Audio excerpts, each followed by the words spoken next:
One of the gimmicks that sometimes happens when pastors and leaders are trying to find things in order to promote some growth in the church. So they'll use any gadget, they'll use any gimmick that they can find from other churches in order to kind of spur on some growth. But after 25 years, one of the things that I've learned is that if you try to mimic another church and what they do, eventually it loses its luster because you're not them. And in successful churches, it's really not, the success is really not in what they do as much as in who they are. And so when churches try to mimic other churches and just do what they do, they won't ever have long-term success because they are not them. One of the things that I'm really excited about is as we talk as a staff about the church, we're really talking about who we are. We're not really going to brand what we do as much as who we are, because a church is not a building, a church is not even activities. A church is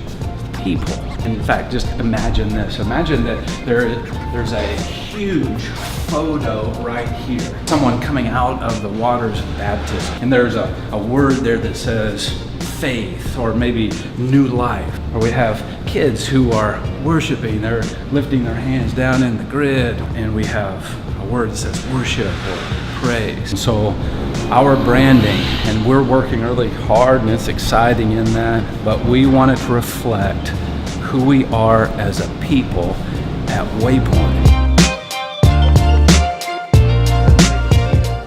So we're getting up kind of opinions on branding today, and I drew up some things to show. Well, that's great. Oh, I like it. That's very good. Do you like the font? Yes. Font. Main thing. We're going back to basics. Very Helvetica. Very simple. Hey, Waypoint, we're trying to get this done for you guys, all right? Pray for All us. the hard work. Basically what we've done is the past couple of weeks we've been working with ArtSpeak to come up with just purely the logo. We're not to colors yet, that's kind of next steps. So we're really just focusing mainly on full logo and then the insignia part of the logo. And so this would be an example of what the insignia would look like on its own. Blue is like that. And I love the lighter shading on that. I think it looks clean. Clean, we've heard that. We really like this font. Here's side by side, just to kind of full logo here. This is what would be seen the most. This is what, again, we'd be really heavy with on the beginning. This would be basically anywhere and everywhere that we printed something for the public. All right, so Jeremy and I are headed down to ArtSpeak. It's the company we chose for branding for Waypoint. Their offices are in the Central West End, so we're headed down there now to meet up with Eric, the lead designer, and Kirk, one of the creative leads at ArtSpeak. So we're pretty pumped to see what they do in their space on a daily and kind of what they've done for us as Waypoint so far.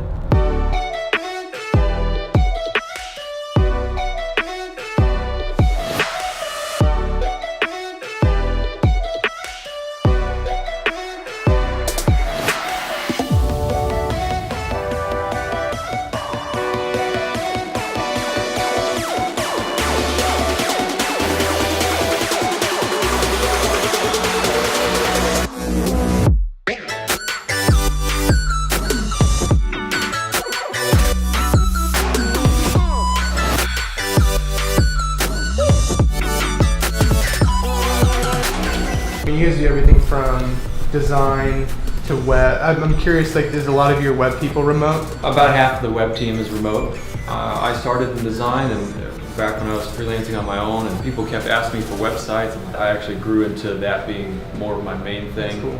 First love is illustration. Okay. And I actually went to school in Milwaukee for that. I did some design before this, but really, I mean, just getting into it and helping clients and learning from Kirk and all that was really the fastest education, you know. So this one kind of shows the genesis of some of the thought process. Yeah. Kind of a word. Okay, we're unpacking words and just a word association kind of map. A lot of the initial ones are pretty basic, pretty obvious. Every week we give the logo ideation, whatever it is, of this current week out to the whole team, and whoever's available we'll sketch it out. Yeah. So it is an empty vessel that you guys get to pour your own culture into. Yeah, it's exciting. I'm really pumped. we just like to make sure the logo is good enough to hold the water. Absolutely. You know. I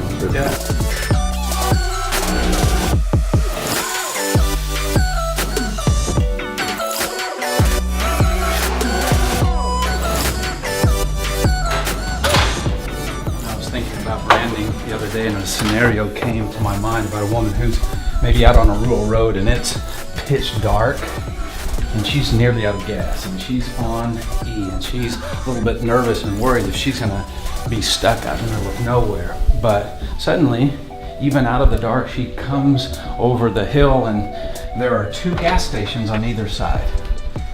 And they're equally accessible, they're equal in price. And I got to thinking to myself, which one would she choose? And then I thought, well, that's pretty easy. She's going to choose the one that's well lit, because her nature is going to automatically go to something that's safe and something that is secure. And the one that is most lit is the one that she's going to choose, no doubt about it. And I thought, you know what, that's in a lot of ways, that's how people choose a church.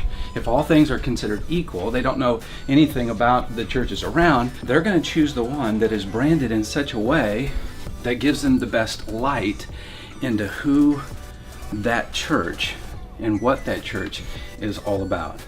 And really, that's what we're trying to do. We're trying to show people in a good way, in an exciting way, as to what we're all about and who we are as a people. But one of the things I want us to always remember is that while we want exciting logo and exciting branding, the church as a whole already has sort of a branding, don't we? We already have a logo of sorts, and it's pretty simple and it's pretty straightforward. It's the cross of Jesus Christ.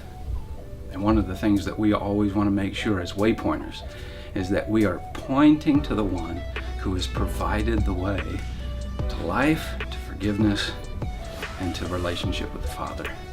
And that comes through Jesus, and it comes through his cross and through his resurrection. Let's never forget that. We're Waypoint.